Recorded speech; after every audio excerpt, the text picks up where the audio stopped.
History as it happens, July 8th, 2021. Politics, sports, and the Tokyo Olympics. It has been said that I have two alternatives. Either go to jail or go to the army. But I would like to say that there is another alternative. That alternative is justice. From Mohammad Ali to Tommie Smith and John Carlos, Jesse Owens and Jackie Robinson, black athletes have competed for medals and championships while fighting for their causes. And the Tokyo Olympics are expected to witness more political activism in that tradition, because sports have always been political. That's next, as we report history as it happens, a podcast from the Washington Times. I'm Martin DeCaro. The people that invented modern sport, who were from Great Britain and the United States, frankly, in the late 19th and early 20th century, considered sport essentially a political tool. It wasn't an escape from reality. It was supposed to teach the basic tenets of liberalism writ broadly. October 1968, Mexico City, the first Olympics broadcast on network television. Millions of people are watching a display of black power on the podium. The United States leads the Olympics in medal awards and is just about supreme in the sprint races, thanks to men like Tommie Smith and John Carlos. Yesterday, they came in first and third in the 200-meter dash, and then stood on the victory platform with bowed heads, wearing black socks and gloves in a racial protest. Tommie Smith won the gold, John Carlos won bronze, and they were suspended and sent home, vilified for taking a stand against racism, as Smith tried to explain to Howard Cosell in the ABC telecast. First of all, Howard, I would like to say I'm very happy to have won the gold medal here in Mexico City. The right glove that I wore on my right hand signified the power within Black America.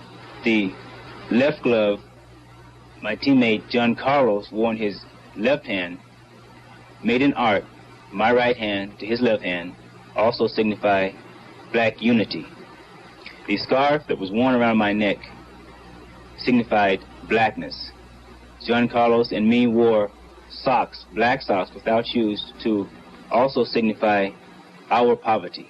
Context is everything, of course, so think about the climate in 1968. Martin Luther King and Bobby Kennedy assassinated. Violence at the Democratic National Convention in Chicago, riots in American cities.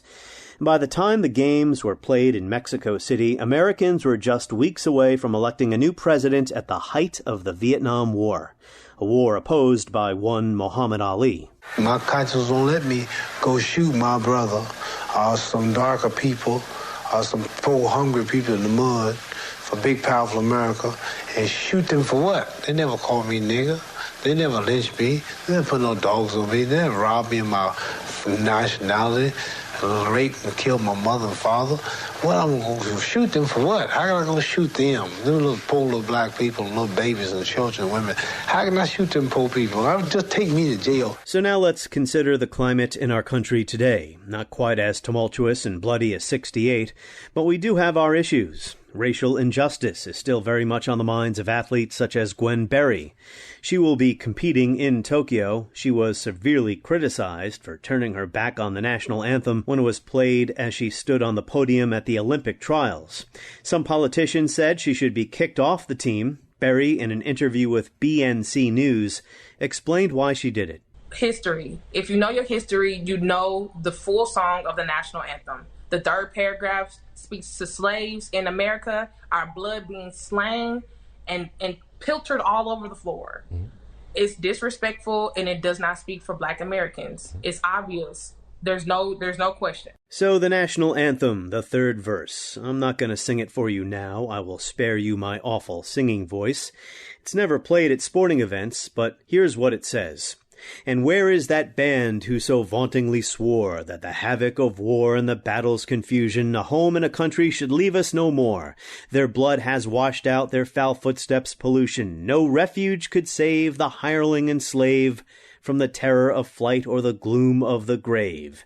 And the Star Spangled Banner in triumph doth wave o'er the land of the free and the home of the brave. So what does that mean? University of Virginia historian Alan Taylor, who's been on our podcast, was kind enough to explain it for us, and here's what he wrote me. The line of argument that I would follow is that the British force at Baltimore included a couple of hundred former slaves, so it makes sense that Francis Scott Key, whose family plantation recently had been plundered by that British force, had them in mind.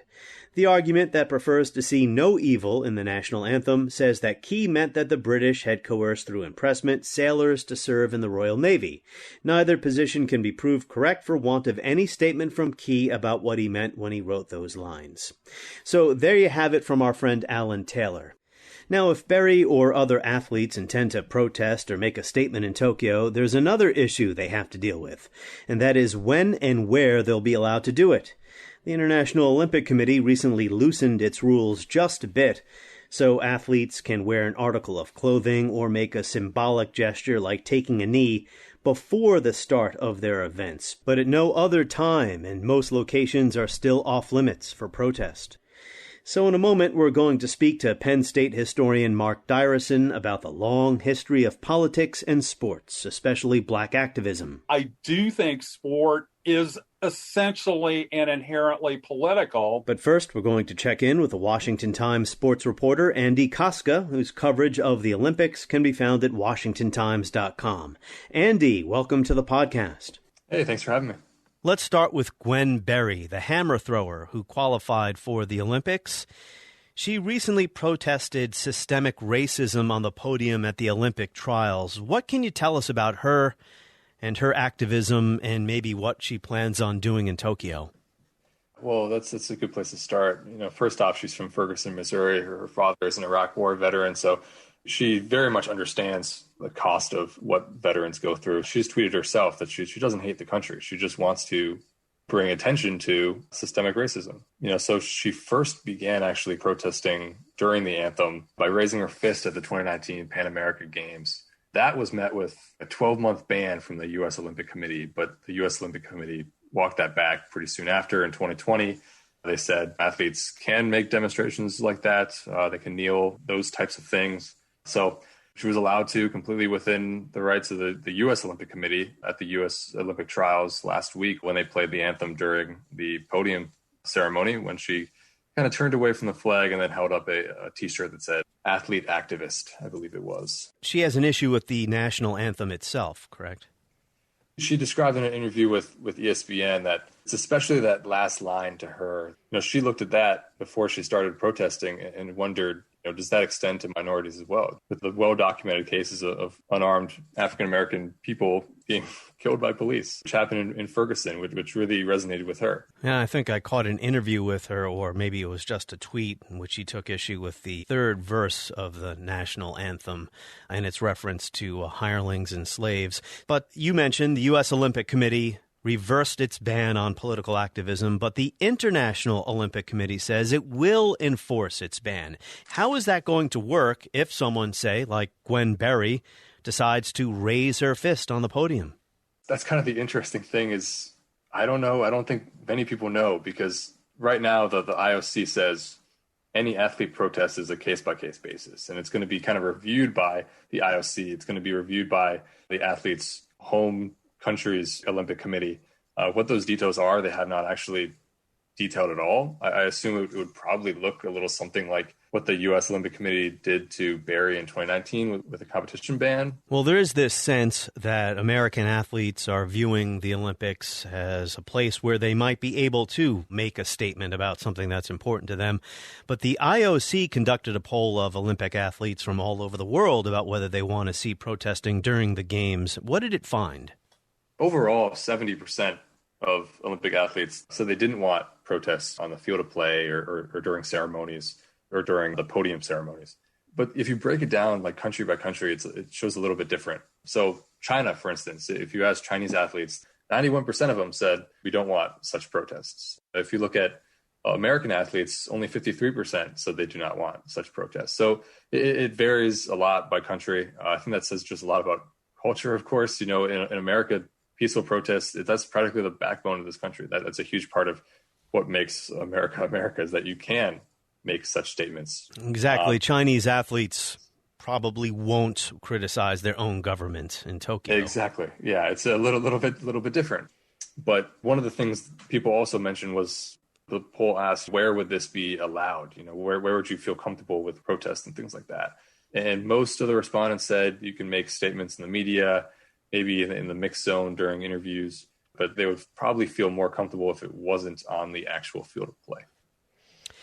So the U.S. men's basketball team, they're all NBA players. Do we know if they intend to make a statement about Black Lives Matter? There's been some charges of hypocrisy against the NBA recently because it has embraced BLM, but it has not criticized China, for instance, where the NBA is really popular and where China, of course, is imprisoning 1 million Uyghur Muslims in concentration camps. Just from the claims of hypocrisy, I think a lot of it comes down to the NBA as an organization realizes how large that Chinese market is. It's all money, right? A lot of it, I think, comes down to that just from an organizational perspective. For the players themselves, I mean, in China, the NBA would be shut out immediately if they did make such a stand. So, Andy, you've been covering sports for about a year for the Washington Times. How does what we've been discussing here complicate your job? You're not just going to be covering the games and the medals and the winners. You have to also pay attention to all this political stuff. And truly, I don't think this is much different than it was forever. I think sports and politics have forever been intertwined. Just looking at the Olympics, I mean, 1936, Adolf Hitler was offended that Jesse Owens, an African-American man, won an event.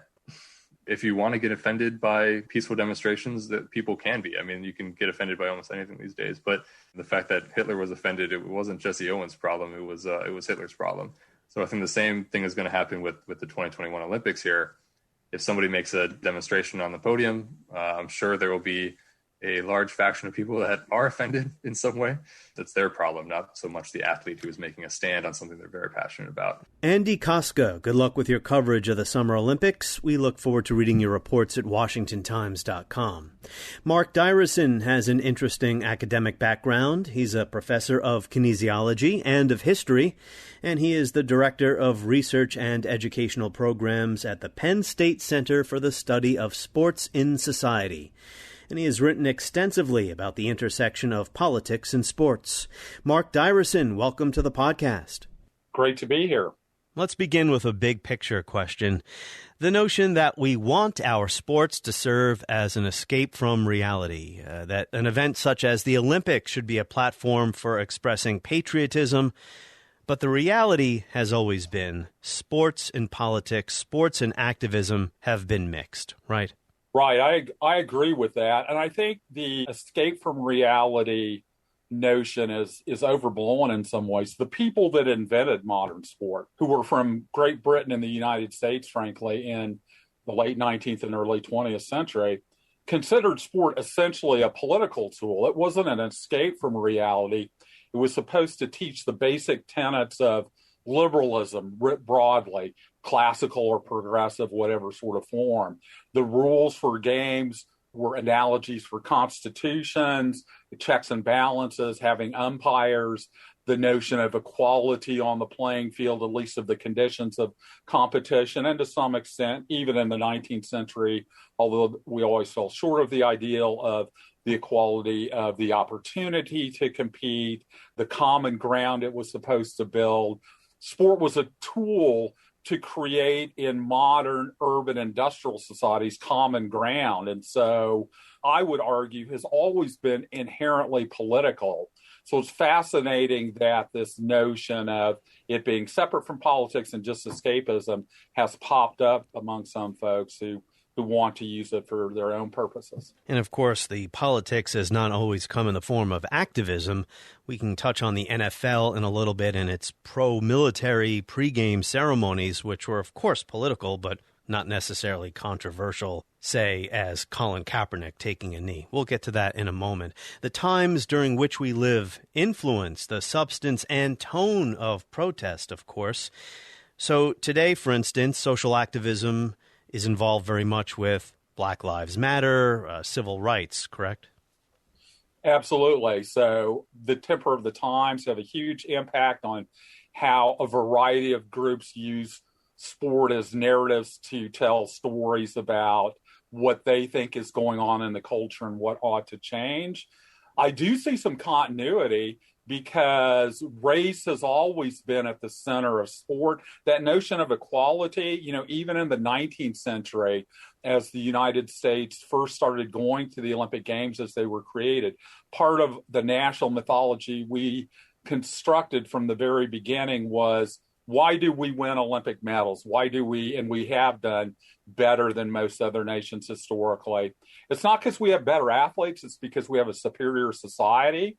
And the mythology that was always underneath it was that we're a nation of multiple ethnic groups, we're a melting pot. Europe gets rid of its wretched refuse. They come to the United States and become Olympic champions. We even allow people of African descent to participate and win medals and celebrate that from early on in the process. So in that sense, the notion that sport is supposed to be free from the taint of class, race, religious discrimination or favoritism has been with us for more than a century now. So I see echoes from the past as well as a lot of contemporary issues in 2021. You mentioned continuity. Black activism has been an important part of sports in the United States. So let's go back to the past a bit. Jesse Owens in the 1936 Olympics. What can we learn from that? In 1936, the United States is still deeply and legally segregated in many states. We've got a system of apartheid in place in the United States, as rigid as the system in South Africa ever was in that era. But those color lines are different in different places. Jesse Owens was born in Alabama, in a small town in Alabama. Had he grown up there, we never would have known who he was, probably. He never would have had the opportunity to compete in school and in college. But like so many African Americans in that era, his family joined the Great Migration northward, and they end up in Cleveland in his case, with different racial barriers in those areas and ones that weren't as strict, that he found certain opportunities. And the Great Migration northward, if you think about athletes in the 1930s and 40s who we associate with civil rights and breaking color lines, from Jesse Owens to Joe Louis to Jackie Robinson, they're all born in the South. Jackie Robinson is born in Cairo, as they say, Georgia.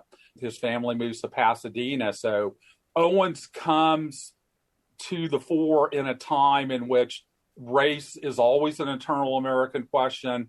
This migration is changing political and economic and demographic patterns, and he's going to be a major figure, one of the first crossover figures, arguably, for white Americans to cheer for, as well as just African Americans. He and Joe Louis in the 30s. And that's different from Jack Johnson, the heavyweight champion of the world in the early 20th century, who was just vilified by white America and very controversial in the African American community, that Owens and Joe Louis are going to put a different face on the matter, in part because of what they do on the global stage. Winning victories against Nazi Germany and their evil racial ideology makes them iconic global figures to white as well as black Americans. 1936 Olympics in Berlin, Mac Robinson, who is Jackie Robinson's older brother, won a silver medal. Jackie Robinson was a marvelous athlete in college, not just a great baseball player, he was a track star. Later black athletes, did they believe that Jackie Robinson was too tame, so to speak, in his activism, when the reality was that Jackie Robinson was forceful in a very difficult situation in Major League Baseball? Yeah, I would agree. There's some amnesia that develops among activists and scholars beginning in the 1960s in regards to Jackie Robinson, and a complete misremembering of Mac Robinson, who's a fascinating story. That silver medal he won was in the 200 meters, and Jesse Owens won the gold in that race. So he was a teammate and on the track with Owens in Berlin in 1936. But I think overall, in the 1960s, for a variety of reasons, as this new version of activism comes into being, created by people like Harry Edwards and the Olympic Project for Human Rights and a younger generation of black athletes and activists, they to some extent caricatured, especially Jackie Robinson, but also Jesse Owens and Rafer Johnson and some of the great names from the past who had pushed for civil rights and better treatment for African Americans, as well as being great athletes. With Owens, they had a little bit more of a case to make because he did tend to be very non-confrontational and bend to the whims of the white establishment. But Robinson, we really, I think, have a misperception of him as a passive player in this process, and he was not. He pushed in every way that he could for desegregation and, in fact, integration, the mixing of blacks and whites, not just on the field, but off. He never let the Dodgers forget that during his career, when the team went to St. Louis, the black players had to still stay in a separate hotel from the white players, that often black and white players, even when they could stay in the same hotel, didn't room together. After his career, he joined the civil rights movement. He worked with Dr. King. He joined the American Committee on Africa, and he's one of the creators of the call for boycotts against South Africa to limit apartheid sport. And we've lost that part of Jackie Robinson, which I think we need to recover. To go back to Owens in 36, so boycotts, politics in the Olympics. We forget the United States very nearly boycotted the 36 games. It was a very close vote in the Amateur Athletic Union, which basically sanctioned our teams in that era. And this was because of Nazi Germany's human rights violations. This was because of Nazi Germany's human rights violations, their treatment of Jews, but also Catholics and Protestants and other groups, which was increasingly being publicized in the press in that era. The IOC, when they awarded the games to Berlin, the Weimar Republic still existed. So Hitler doesn't come to power until 1933. There had been this shift or change. And in Western Europe and North America, Canada, the United States, Australia, Great Britain, the Netherlands, France, all debate whether or not they should participate in the 36 games. The Nazis make various promises. They won't enforce some of their racial prohibitions against foreign athletes. They'll allow Jews to try out for teams. Back and forth. It's a very close vote. There's a division in the United States about it. Basically, Catholic groups, Protestant activists, the Jewish community, some workers groups, some socialist groups, some labor unions were very much for boycotting the 36 games. The establishment, led by the guy who was then really the head of the AAU and the American Olympic Committee, Avery Brundage, is a true believer that you should always hold the Olympics.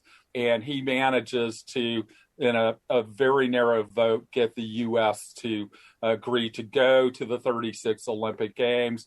Initially, Owens and other black athletes had suggested a boycott.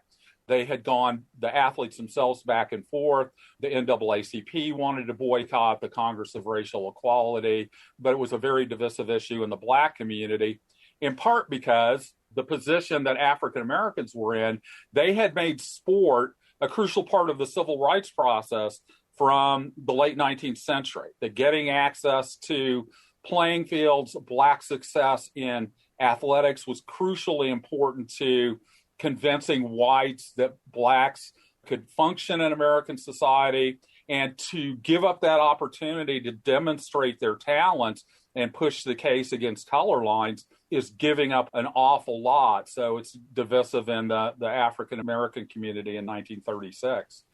Interesting. Let's forward to the 60s and 70s, maybe the most iconic moment when it comes to this issue. The 1968 Olympics in Mexico. Tommie Smith and John Carlos are on the podium after winning their medals, and they raise their fists, known as the Black Power podium moment. How important is this one moment in this story that we've been discussing? Because both of those men faced repercussions. It's a crucial moment in the narrative of civil rights and athletes and activism and race relations in the United States. That picture goes around the world. The 68 Olympics were one of the first Olympic Games to really be broadcast globally, with a lot of coverage in the United States. So you had not only an American audience watching this moment, but a global audience. We're used to blanket coverage of everything these days, but in the early 60s and prior to that, you only caught clips or highlights of what was going on. Right. You only got clips or highlights. You might listen to it on the radio, but imagine trying to listen to a 100-meter dash on the radio. It's not the visual iconography that a film clip or a television clip is. And to have it live on ABC with Roone Arledge running it and great production values. So the 68 Olympics are crucial in that sense. And Smith and Carlos are creatures of the television age. In some ways, what happened in 68 was a repeat of what happened in 36. There were calls for a boycott, but it wasn't against Mexico or foreign nations. It was a call by African-American athletes and activists and some white athletes who joined in, like the Harvard crew team that represented the United States was on board with a potential boycott over the issue of race relations in the United States. So let's remember the context of 68. There had been massive changes. Expectations had risen. The Civil Rights Act had passed. The Voting Rights Act had passed. Lyndon Johnson is this key figure, a white Southern conservative Democrat who signed on board with the civil rights movement. Things seem to have changed. And as always happens, when we get revolution is in a time of rising expectations, right? And so 68 is a moment when that's happening everywhere. That's right. The temperature in the country, MLK, Bobby Kennedy, the assassinations, there were riots in cities. Yeah, this is a very heated time. I'm old enough.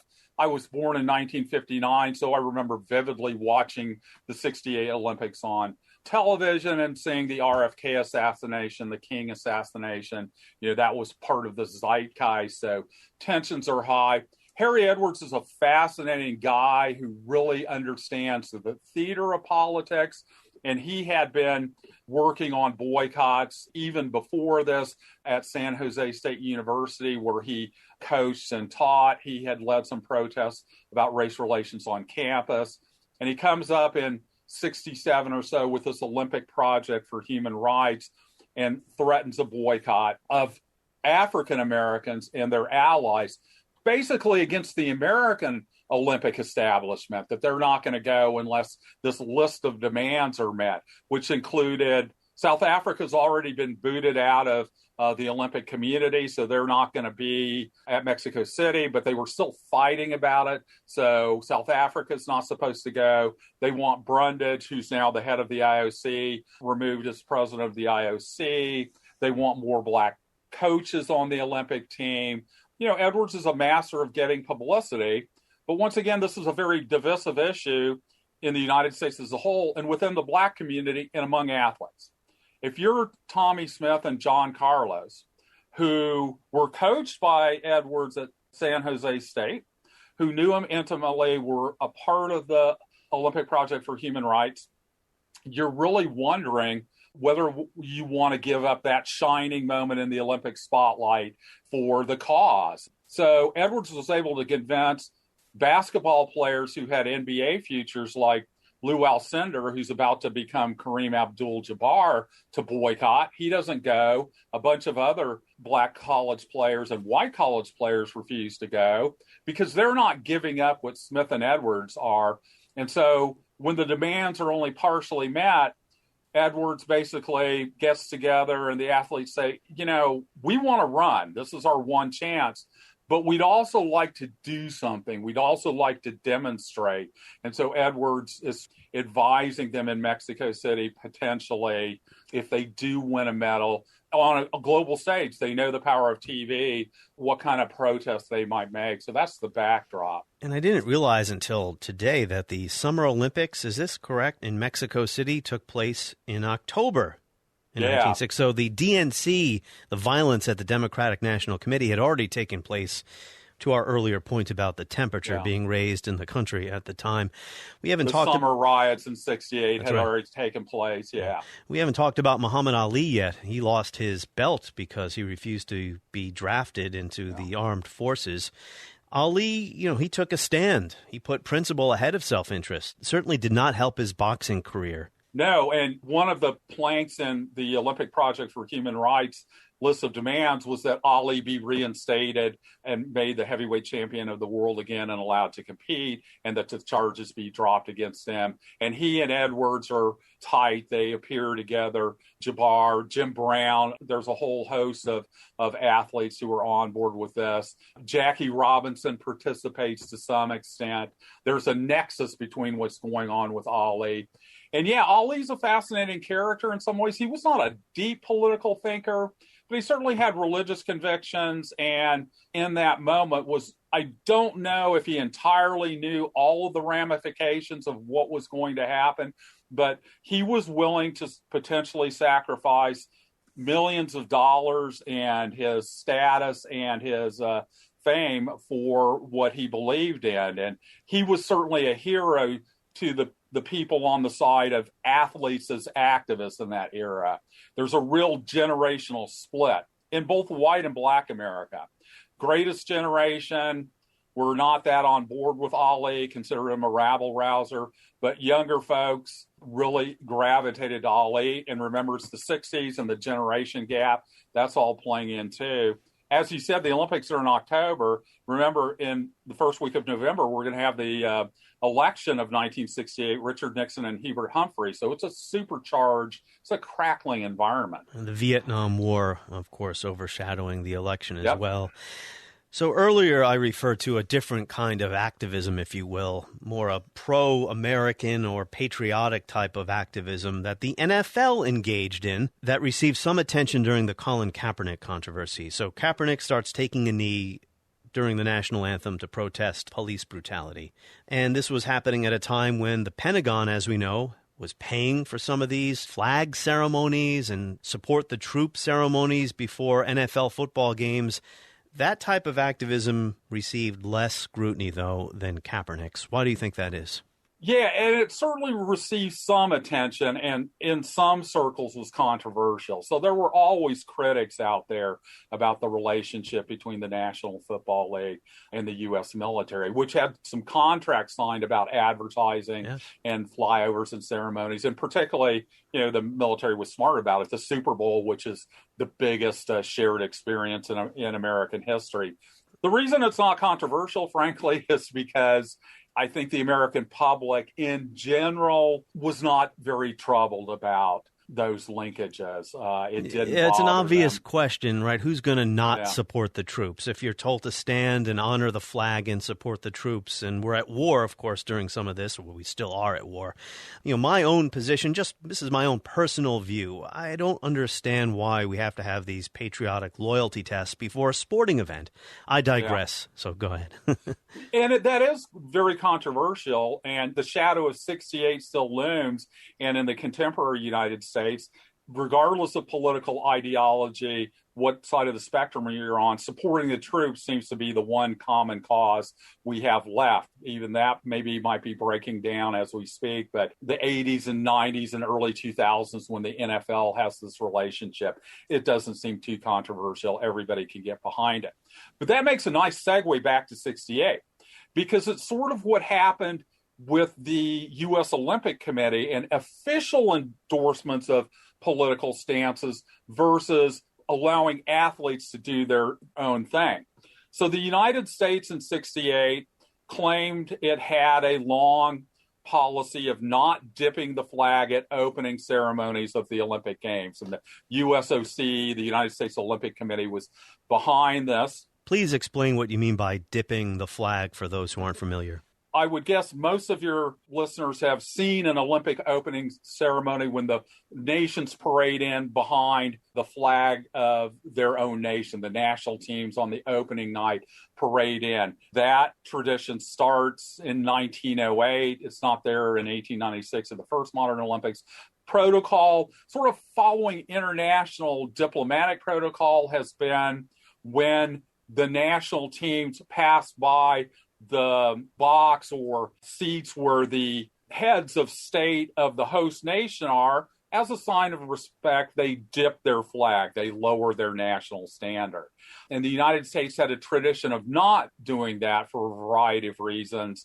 It's certainly ingrained by 1968, and it's something the U.S. Olympic Committee endorsed, as well as in terms of activism, from the end of World War II on, the USC always argued we should have a black athlete marching up front near the flag so the world could see in the Cold War propaganda culture that the United States was the land of equality, that Soviet propaganda about American racism was inaccurate. So there had been this policy. The first black flag bearer is Rayford Johnson in 1960 at the Rome Olympics. So Olympic athletes know that this is a political issue, that the United States Olympic Committee, which is, I guess, the fairest way to put it, it's not an arm of the U.S. government, but it's entangled with the government in terms of funding and the interlocking nature of who are members and their connections. It's a quasi-governmental agency. The athletes know this. The rest of the world was always annoyed, by the way, that the U.S. didn't dip their flag and other nations did.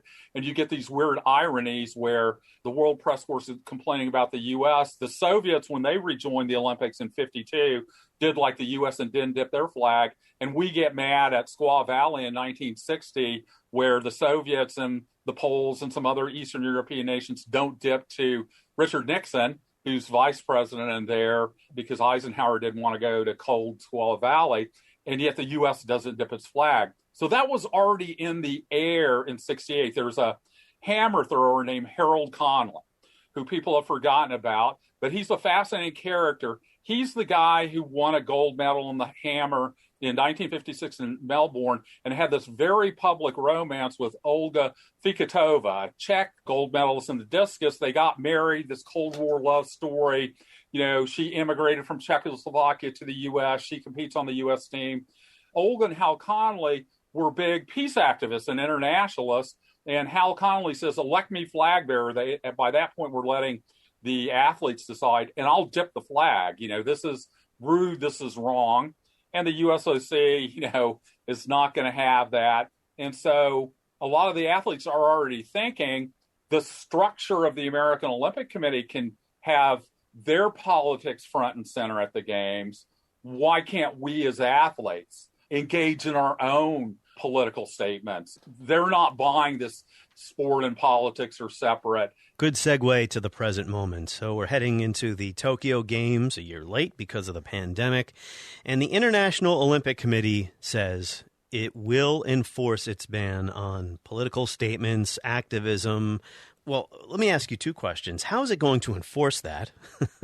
Earlier on the podcast, I spoke to one of our sports reporters, Andy Koska.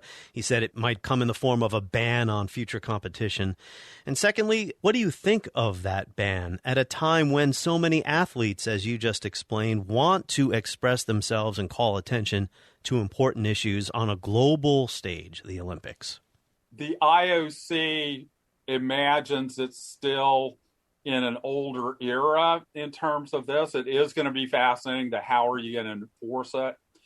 My argument would be, if you look back at the history of the Olympic Games, they're a paradox. There is this component of the Olympic movement, this internationalist, cosmopolitan, why can't the youth of the world get along component of the Olympic movement that the IOC now sees as the only side of it. But when we think about the founder of the games, about Coubertin and his motives, he had strong nationalist reasons for creating the modern games. He thought France was decadent and in decline. He looked at the two, what he thought leading superpowers in the world were then Great Britain and the United States, which was on the rise, and thought in sport he discovered the secret of their power. And so he's a French nationalist. He wants to encourage athletics in France. The flags, competing as nations, the medal ceremonies, the national anthems, you know, you've got this strongly nationalistic component. And there have been those folks who have talked about the way to really take international politics out of the Olympics. Let's just have it be the best athletes in the world compete. Well, let's not have national teams. We could have Team Adidas and Team Nike and Team Asics. And we know we have that. It's called the World Track Championships, and nobody watches. Why do we watch around the world? We like to cheer for our nations. You know, patriotism, nationalism, politics matter.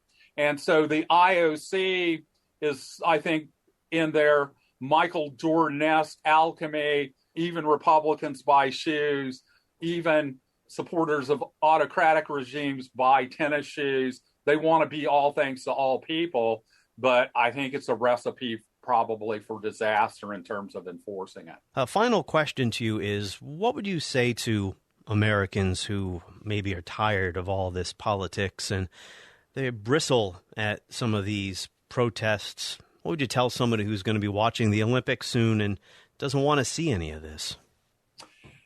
Yeah, that's a fascinating question. And I do have some sympathy for people that want to escape politics, particularly in 2020 and 2021. I can understand that sentiment. I just think they're unrealistic and ahistorical. And I do think sport is essentially and inherently political. My reaction to a lot of people I know who talk to me about it is they have political dogs in the hunt. And what they're really tired of is hearing about protests from African Americans in many ways. They don't want to think about that anymore. They don't want to think about racial issues. And if athletic protesters push my political buttons in certain ways, I get annoyed by it too. And so I would tell them, I'm sorry, sport is inherently political. That's part of the drama and the charm of it. And the reason you're tuning in to watch is because of the politics. You're there to wrap yourself in the red, white, and blue and cheer. I had a fascinating experience in 2008 when the Olympics were in Beijing, that I went home to Montana, a little town. My dad had not paid his cable bill, so I had to go watch the Olympics at the local sports bar, typical Montana sports bar, heads of all kinds of animals on the wall, a lot of guys in flannel shirts. And they were watching men's diving in the sports bar, cheering like mad for the guys in Speedos for the USA against China. I guarantee you those guys never watched diving. The only reason they're tuned in was for the political drama of the USA versus China in 2008 at Beijing. So just be prepared. Politics will inevitably intrude on Tokyo 2021. Mark Dyrison of Penn State, we thank you for your valuable historical perspective. Enjoy the Olympics. You have just listened to the 50th episode of History as It Happens, and we hope you've enjoyed listening to the podcast as much as we've enjoyed producing it for you. New episodes every Tuesday and Thursday.